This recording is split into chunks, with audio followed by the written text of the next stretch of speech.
नमस्कार, स्वागत है आप सभी का उत्तराखंड की खबरों में। मैं हूं आपके साथ मानु तेवतिया। शुरुआत करेंगे बड़ी खबर के साथ। रुड़की के सिविल लाइन कोतवाली क्षेत्र के सोलानीपुरम में एक धार्मिक स्थल पर धर्मांतरण की सूचना मिलने पर हिंदू संगठन से जुड़े कई लोग पहुंच गए।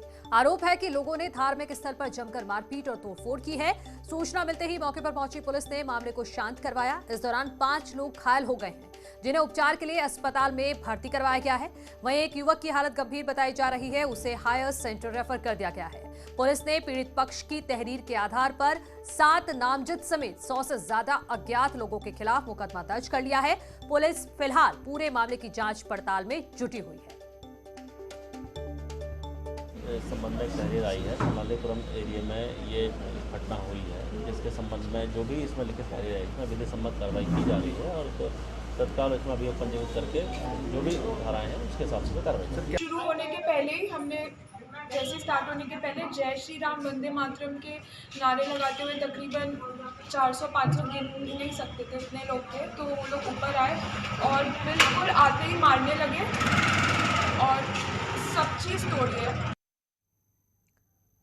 हरिद्वार में गंगा में नहाने के दौरान बही 3 महिलाओं का अभी तक कुछ पता नहीं चला है। ये तीनों महिलाएं हरियाणा के सोनीपत की रहने वाली हैं और शनिवार को परिवार के साथ हरिद्वार आई थी। गीता कुटीर घाट के पास ये हादसा हुआ है। जल पुलिस की टीम सर्च ऑपरेशन में जुटी हुई है।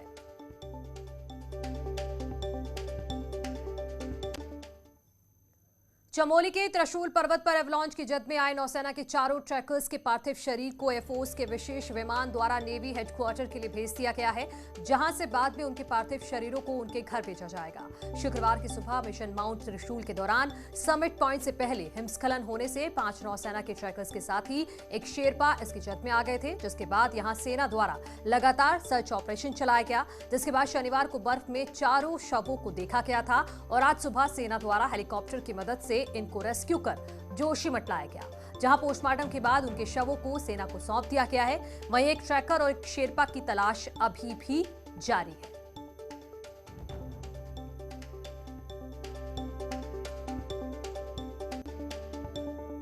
खबर टिहरी से है। यहां 2 युवकों को बंधक बनाया गया है। चोरी के शक में दोनों युवकों को बंधक बनाया गया है। दुकान का ताला तोड़ने का इन लोगों पर आरोप है। युवक को ग्रामीणों ने रस्सी से बांधा है। दोनों को पुलिस के हवाले कर दिया गया है। चंबा थाना क्षेत्र के बाग बाटा की ये पूरी घटना है।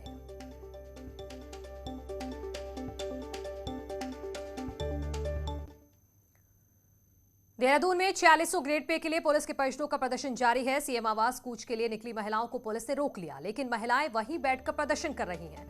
महिलाओं ने बिना समस्या के निस्तारण के उठने से इनकार कर दिया है। पुलिस ने सभी महिलाओं को हाथी बटकला में बैरिकेडिंग लगाकर रोक दिया था।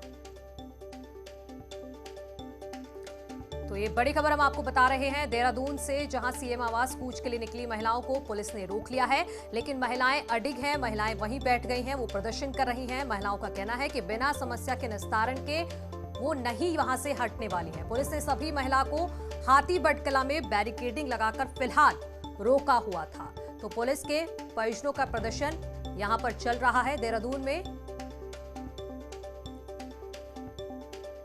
और मेरे सहयोगी सतेंद्र बर्दवाल देहरादून से जुड़ गए हैं। सतेंद्र, फिलहाल क्या स्थिति वहां पर बनी हुई है, तस्वीरें दिखाइए।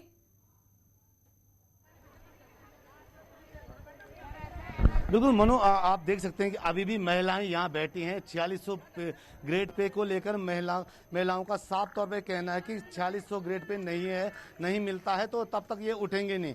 इन्होंने पूरा निस्तारण के लिए यहाँ बैठी हैं महिला। आप देखें, क्योंकि सवेरे 11 बजे ये महिलाएं गांधी पार्क से निकली थी 4600 पे ग्रेड को लेकर, लेकिन अभी भी 11 बजे से अभी आप 7:30 से ऊपर अगर टाइम हो गया है, अभी भी देख सकते हैं अंधेरे में भी ये महिला यहाँ बैठी हैं। इनसे ही डायरेक्ट बात कर देते हैं। मैम, अभी तक कोई आपसे मिला नहीं कि जो आप लोग अभी भी बैठे हैं?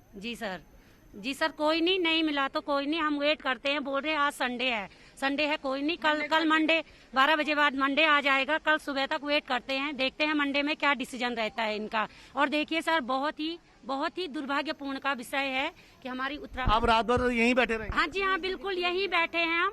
आप लोग भी देखते रहिए, हम यहीं बैठेंगे जब तक हमारे पक्ष में कोई निर्णय नहीं आता है। हम यहीं बैठेंगे। घर में बच्चे भी होते हैं, महिलाएं तो टाइम पे नहीं। हाँ जी सर, घर में छोटे छोटे बच्चे और हमें 10 महिलाओं को अंदर बुलाया गया और ये आश्वासन दिया गया कि हमें आप ज्ञापन दे दीजिए, 4600 ग्रेड पे आपका लागू हो जाएगा। हमने ज्ञापन वहाँ पे दिया, हमने कहा ज्ञापन हम बाहर सबके सामने देंगे, ओपन मंच में देंगे ज्ञापन।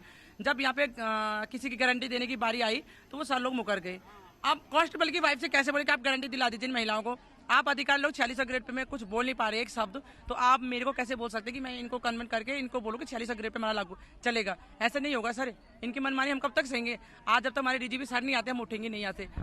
मनु, आप देख सकते हैं कि महिलाओं ने प्रण कर लिया है कि जब तक, क्योंकि एक स्त्री हट जो मानते के चलते हैं कि जब तक वो उनके साथ न्याय नहीं हुआ तब तक वो बैठे रहेंगे, चाहे वो आज पूरी रात यहाँ बैठे रहेंगे, उन्हें पूरा रात यहाँ बैठे हैं। आप देख सकते हैं कि महिलाएं और बच्चे, कुछ बच्चे भी यहाँ पे दिख रहे हैं। बिल्कुल, बहुत शुक्रिया आपका तमाम जानकारी के लिए। आगे बढ़ते हैं। चुनावी साल में अपनी मांगों को लेकर सरकार पर दबाव बनाने की कोशिश में लगे कर्मचारी संगठन आपस में ही भिड़ गए। सरकार भी गफलत में है कि किसको वार्ता के लिए बुलाया जाए और किसको नहीं। गोल्डन कार्ड मुर्दाबाद, गोल्डन कार्ड मुर्दाबाद, गोल्डन कार्ड मुर्दाबाद, गोल्डन कार्ड मुर्दाबाद, गोल्डन कार्ड मुर्दाबाद, गोल्डन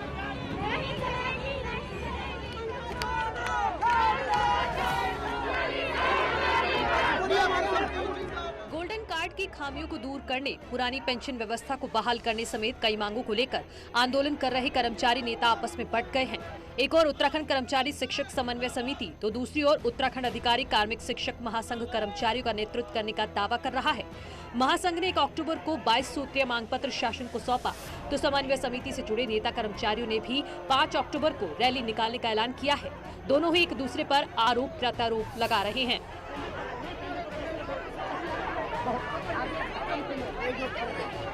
देखिए, कर्मचारी वर्ग को अगर देखा जाए तो कर्मचारी वर्ग महासंघ के साथ जुड़ा है, लेकिन कुछ लोगों की केवल व्यक्तिगत महत्वाकांक्षा के कारण जो लोग सेवानिवृत्त हो चुके हैं, उन्हें सिर्फ एक कुर्सी के लालच ने कर्मचारियों को अलग अलग भटकने का काम किया है। दूसरा महासंघ उसने कार्यक्रम किए तो थे, उनको वापस ले लिया। तो आखिर जब सभी लोग हमारे साथ हैं, वही प्रांतीय रैली परसों 5 तारीख को होने जा रही है, उसमें भी आपको स्पष्ट हो जाएगा कि कौन किसके साथ है, किसके साथ कर्मचारी है, किसके साथ नहीं है। उधर खुद ऊर्जा निगम के कर्मचारियों के आंदोलन से जूझ रहे मंत्री हरक सिंह रावत का कहना है कि लोकतंत्र में सबको अपनी बात कहने का अधिकार है, तो दबाव की राजनीति नहीं होनी चाहिए। अगर माना कोई हट धर्मता अपनाता है तो मुझे नहीं लगता कि ये लोकतंत्र में सबको अपनी बात कहने का अधिकार है।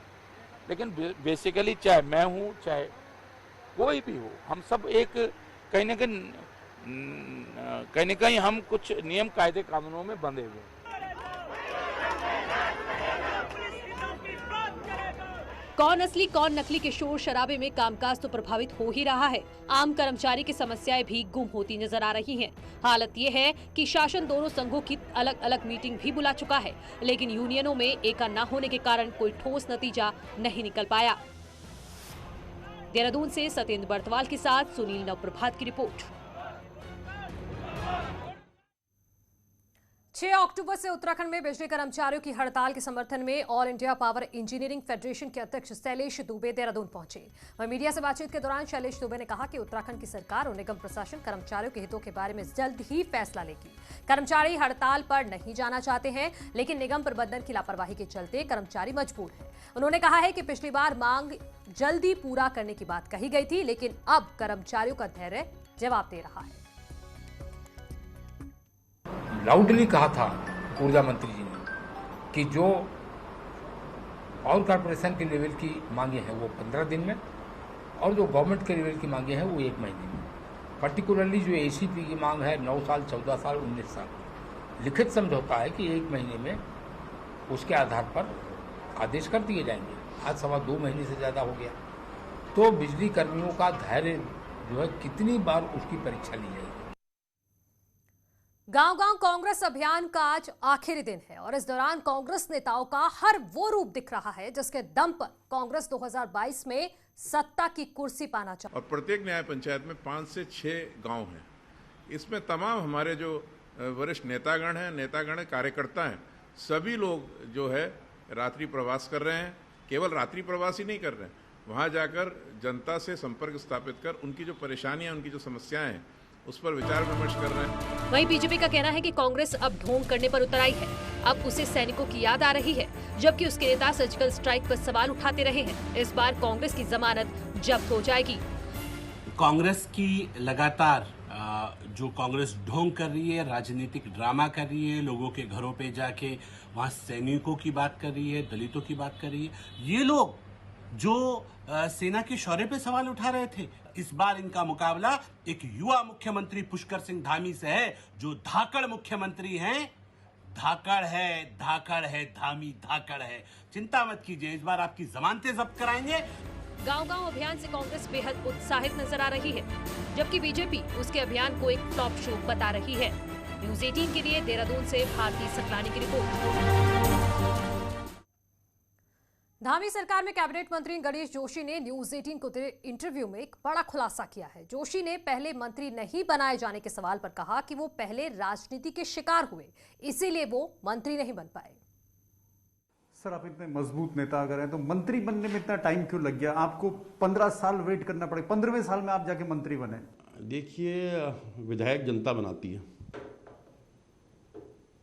और मंत्री मुख्यमंत्री, अगर आपके यहाँ लिखा है, जब मेरे से मीडिया के लोग पूछते थे जोशी जी आप इतना काम करते हो और ऐसे लोग मंत्री बन गए, आप मंत्री क्यों नहीं, तो मैं ये कहता था जिन मेरे भाग्य में लिखा होगा मुझे कोई रोक नहीं पाएगा और नहीं होगा तो कोई बना नहीं पाएगा। मेरे भाग्य में ये समय लिखा था और तुम मंत्री बन गया। तो एक नाखुशी तो हमेशा रहेगी, त्रिवेंद्र रावत ने गणेश जोशी को मुख्यमंत्री नहीं बना, मंत्री नहीं बनाया। देखिए, न कोई किसी को बना सकता है, न कोई किसी को रोक सकता है। उदाहरण आपके सामने एक ऐसे उदाहरण आप देखें, उदाहरण बहुत लंबा विषय हो जाएगा, जिस दिन आपके भाग्य में होगा। हाँ, लेकिन इतना मैं जरूर कहता हूँ, मैंने बार बार ये कहता था, अगर मेरिट पर सिलेक्शन होगा तो गणेश जोशी बनेगा। और मैं अपने केंद्रीय नेतृत्व का, माननीय अमित शाह जी का, माननीय मोदी जी का, माननीय नड्डा जी का मैं आभार व्यक्त करता हूँ कि उन्होंने मुझे भरोसा जताया और मुझे काबिना मंत्री बनाया। लेकिन इससे पहले भी आपका नाम तो चला था कैबिनेट मंत्री के लिए। नहीं, नाम तो मेरा पहली बार भी आया था। जब पहली बार कैबिनेट बन रही थी तब मेरा दिल्ली से नाम आया था। राजनीति का शिकार हो गया, मेरा कोई वकील नहीं था। एक तो मेरा कोई गॉडफादर नहीं है राजनीति के अंदर। तो कैबिनेट मंत्री गणेश जोशी का ये पूरा इंटरव्यू आप रात 10:56 पर देख सकते हैं। आगे बढ़ते हैं। कर्णप्रयाग गैरसैंण विकासखंड की कई सालों की मांग को लेकर सीएम पुष्कर सिंह धामी ने पूरा किया है। इन विकासखंडों की 12 सड़कों की मांग को स्वीकृत कर दिया गया है। इसके साथ ही एक पुल की भी स्वीकृति दी गई है। बीजेपी की मीडिया सेल के सदस्य सतीश लखेड़ा ने सीएम धामी से मुलाकात कर उनसे इन विकासखंड के लिए वित्तीय स्वीकृति का अनुरोध किया था, जिसे सीएम ने मान लिया है। आज गैरसैंण और कर्णप्रयाग क्षेत्र के लिए ऐतिहासिक दिन है। माननीय मुख्यमंत्री जी ने इन दोनों विकास खंडों के लिए 12 सड़कों की वित्तीय स्वीकृति प्रदान की है। इसके अतिरिक्त एक मोटर पुल की वित्तीय स्वीकृति प्रदान की है। और यहाँ रुकने एक छोटे से ब्रेक के लिए जल्द लौट रहे हैं।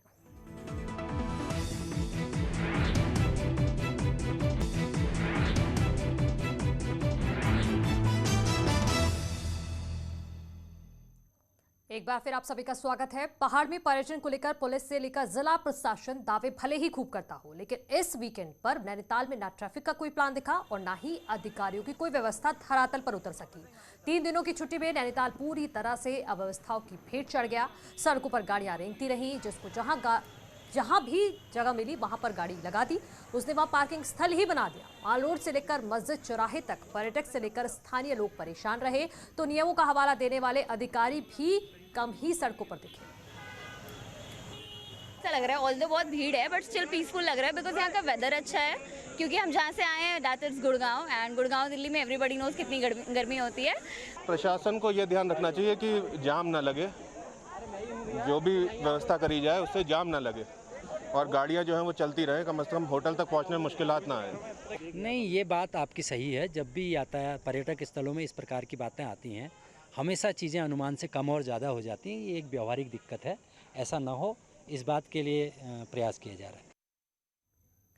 देहरादून में उत्तरांचल गोल्फ फेडरेशन की तरफ से भारतीय गोल्फ संघ ने सब जूनियर फीडर टूर इवेंट का आयोजन किया। 2 दिन तक चले इस गोल्फ कोर्स टूर्नामेंट में 70 गोल्फर ने हिस्सा लिया, जिसमें दिल्ली, हरियाणा, जम्मू कश्मीर, पंजाब समेत कई राज्यों से गोल्फर पहुंचे। प्रतियोगिता में उत्तराखंड के भी 10 गोल्फर थे, जिसमें उत्तराखंड के समृद्ध चंद ठाकुर ने पहला स्थान हासिल किया।